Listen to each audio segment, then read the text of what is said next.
What's going on, you filthy farmhand peasants? Bralus here, and now it's time to steal from the rich, give to the poor, and to want to chuck my fucking controller straight through my TV. That's right, guys, I'm here talking about Hood, Outlaws and Legends, a third-person PvEvP heist game developed by Sumo Digital and published by Focus Home Interactive. So let's get to the nitty-gritty. So I got this on Xbox Series X because I've noticed that most of the reviews were for PC that were on YouTube, so I wanted to give it a shot and let people know if it was optimized or not, and generally just how it plays. So starting off, yes, this game is optimized for the Xbox Series X and S consoles. I don't know exactly how it runs and performs on the Series S because that machine is a potato and I got the X. But what I do know is that the Xbox Series X version runs at a native 4K 60 frames per second capped and does feature ray tracing. So speaking of the graphics are okay. They're not fantastic. They get the job done. The lighting, the bloom lighting is pretty nice. The ray tracing is hit or miss.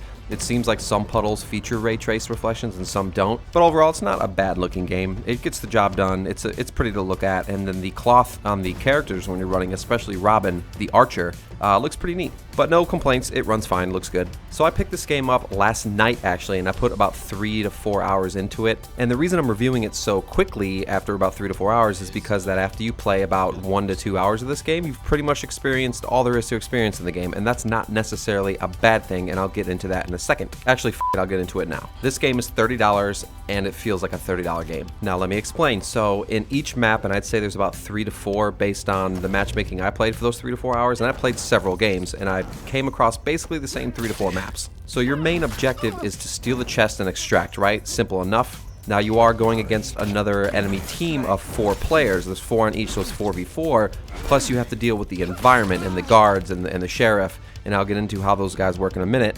But your overall objective is first you have to steal the key from the sheriff, then you have to find the vault, then you have to open the vault, and then extract with the chest. It sounds simple enough, however, not only are you watching your back for the other team, but you also have to deal with not alerting the guards. Now what happens is when you're sneaking into the castle, if you alert the guards, they go into some sort of like lockdown phase. So for example, if you're trying to sneak into the front portcullis and you alert the guards, they'll drop the gate, and then you have to find another way inside or around or over or however, depending on whatever person you're playing. Because for example, the archer character Robin, he can shoot down ropes and then use those ropes for him and his team to climb up to get to higher areas like the battlements. If you are seen extracting with the chest, or you alert enough areas in the castle, the whole thing goes into a total lockdown, and it makes it miserable just getting out. Then you and your team are basically f***ed, and you have to fight your way out, and it gets very intense. What makes it even more difficult is that there's this big bastard walking around called the sheriff, and the sheriff is the keeper of the key.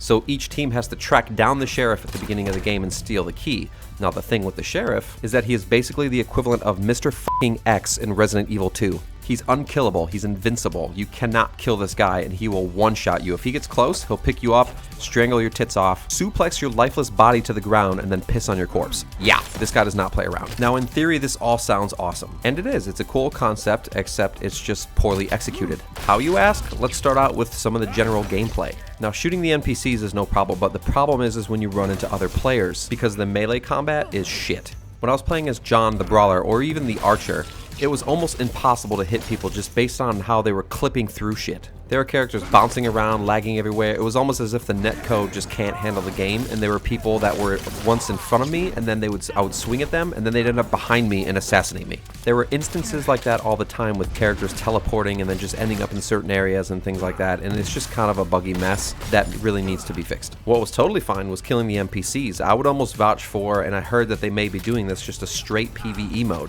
This game is challenging enough as a PvE game as it is because you get overwhelmed by the NPCs in this game, especially when the sheriff and his like grunts come in, and the grunts are just tanky motherfuckers. But the biggest issue I have with this game is that it seems like almost every match ends the same. Essentially what will happen is one team will get the chest, they'll take it over to the extraction area, and there's usually about 2 to 3 extraction areas in each game.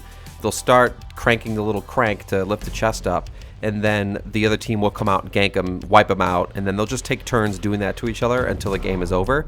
And it just the whole game just turns into a choke point right there, and it ends up being like the same thing every match. Now keep this in mind, guys. This is a PvPvE game, meaning that you need to play this game with friends. I'm doing a lot of shitting on this game, but this game could be a lot of fun if you have a squad of 4 friends. Half of my playtime last night was spent with a bunch of pricks that would immediately alert the guards, die every 3 fucking seconds, and then engage in combat with the other team straight away. They would also do shit like abandon me while I was carrying the chest to the extraction just so they can go find, track down, and kill other players. Just dumb, useless assholes. So yes, I highly recommend you play this with a team, because when you have a team collaborating, like last night I met this group of dudes, and these dudes invited me to their party after we played one game.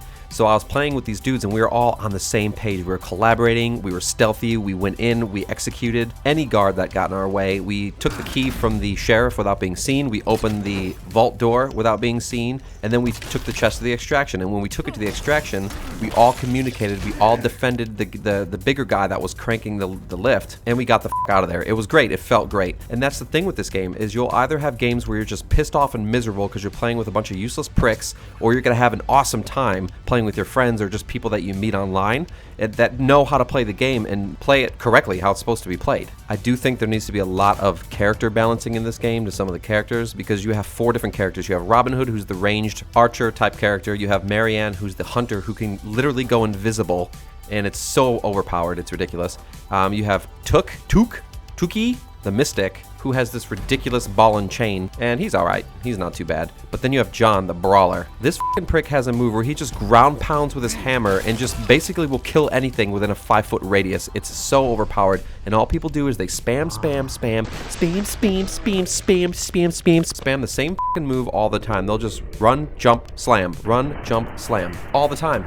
Like every game. And what makes matters worse is that this game doesn't only allow 1 of each character. You can have 3 Robin Hoods on your team if you want. So naturally, because they don't limit the amount of Robin Hoods or Mariannes you can have on a team, you'll typically have 2 Johns, so you'll have 2 of the brawlers that just spam those fucking attacks, and then you'll have 2 Mariannes that just constantly go invisible and assassinate people. Not only that, but Robin Hood as a character, he's only good for taking out NPCs. Let's be honest, Robin Hood is useless in this game. He's a squishy ranged character who doesn't deal enough damage with his bow. It takes about 3 to 4 direct hits to the chest or above with an arrow. Now, good luck doing that when you have characters teleporting all over the fucking map, and then you have other characters going invisible. Not only that, but when characters do get close, no matter what kind of character it is, it's 1 to 2 hits and then you're dead. That's it.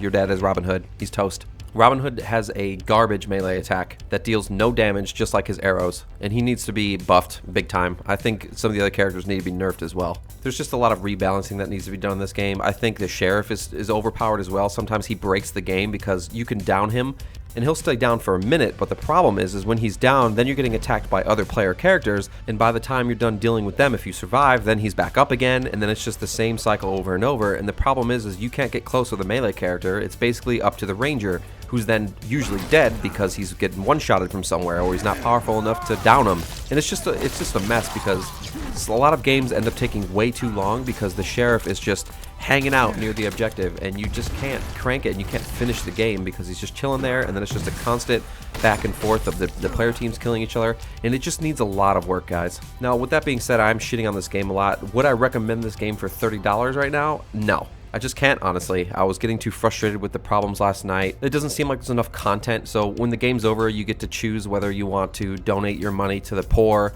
or keep it for yourself. If you donate to the poor, it's essentially your town that you're building up, like your camp. And when you level up your camp, you get new cosmetics for your character and new weapons, which are basically just cosmetics for your character.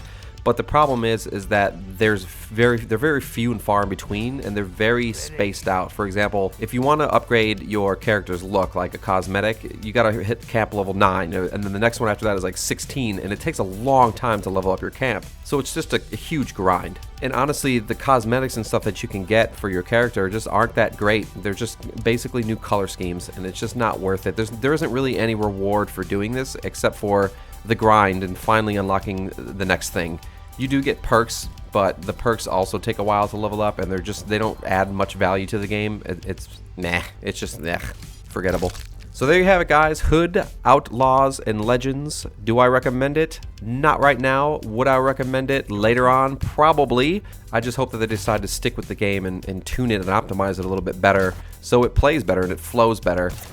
The problem is right now is it's a full release. It is only $30, but it feels like an early access game that's a full release. So it definitely needs a lot of work, and I'm hoping that they stick with it. But other than that, thank you guys for tuning in, and we'll see you guys on the next Talk Gaming. See ya.